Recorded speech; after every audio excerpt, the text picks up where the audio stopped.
وہ کہتے ہیں میں 20 سال جاتا رہا ملا کچھ نہیں، تو آپ نے لیا کیا ہے؟ ایک اتنی سی کتاب تھی، اس کو تو کھول کے آپ دیکھ نہیں سکے، اس کے وظائف تک تو رسائی نہ ہوئی، اس لیے کہ اللہ اللہ کرنا مشکل ہے اور تصویر کھچانا یہ آسان کام ہے۔ تو جو آسان ہے اس طرف ہماری توجہ لگی رہتی ہے اور جو مشکل ہے اس طرف ہم ذوق پیدا نہیں کرتے۔ یا ایھا الناس اعبدوا ربکم، کسی کو شریک نہ بناؤ، وانتم تعلمون، اور تم جانتے بھی ہو، تمہیں خبر بھی، تمہیں پتہ ہے کہ عبادت اللہ کی کرنی چاہیے، تمہیں پتہ ہے کہ نماز پڑھنی چاہیے، تم جانتے ہو کہ نوافل ادا کرنے چاہیے، تمہیں پتہ ہے کہ سجدے آنکھیں بند کر کے جھوٹ کی زندگی جی کے اپنے ساتھ بددیانتی کر کے دھوکہ دے کے اپنے آپ کو دائیں بائیں اپنے آپ کو کہیں مصروف رکھ کے کچھ وقت ضائع تو کر لیتے ہو، پر تمہیں پتہ تو ہے نا کہ عبادت اللہ کی کرنی، تمہیں اس کی خبر ہے۔ فرمایا اس رب کی، دیکھیں نا انسان پر اگر کوئی شخص نیکی کر دیتا ہے، احسان کر دیتا ہے، تو انسان اس کے سامنے پھر گردن نہیں اٹھا سکتا، یار یہ میرے مشکل وقت کا دوست ہے، اس نے میرے ساتھ نیکی کی ہے، کبھی بھی گردن نہیں اٹھائے گا، جھکا کے رکھے گا۔ تو اگر عام کوئی نیکی کر دے تو اس کے سامنے انسان کبھی گردن نہیں اٹھاتا، تو جو رب ساری نعمتیں عطا فرمائے، جو کہے کہ تیری تخلیق میں نے کی، تجھ سے پہلوں کو بھی پیدا میں نے کیا، تیرے لیے زمین کا بچھونا بھی میں نے بچھایا، آسمان کی چھت بھی میں نے لگائی، تیرے لیے زمین سے ساری اناج کو، پھل کو، کھیتیوں کو نکالا بھی تیرے لیے، اب تو اس طرح کر کہ تو میری عبادت کر، تو میری بارگاہ میں جھک جا۔ بہت سارے نشے لوگوں کو لگے ہوئے ہوتے ہیں، ہر آدمی کوئی نہ کوئی نشہ کرتا ہے، کوئی دولت کا کرتا ہے، کوئی شہرت کا کرتا ہے، کوئی اپنی تعریف کا نشہ کرتا ہے، دو چار لوگوں سے تعریف سن کے مطمئن ہو جاتا ہے۔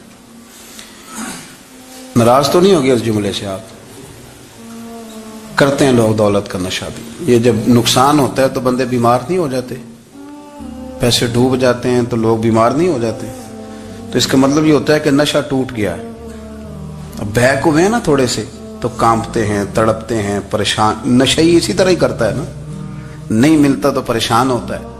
یہ سارے نشے ہیں، مختلف قسم کا نشہ۔ اب مانتے نہیں اس بات کو، تسلیم نہیں کرتے، کیونکہ تسلیم کرنا بڑا مشکل کام ہے، اس کے لیے تو بڑی ساری چیزیں جو ہیں وہ دبوچ کے اور بڑی سارے رستے پھلانگ کے آنا پڑتا ہے، تو بڑا مشکل ہے ماننا، ورنہ کرتے ہیں ہم، ہمارا مزاج ہے۔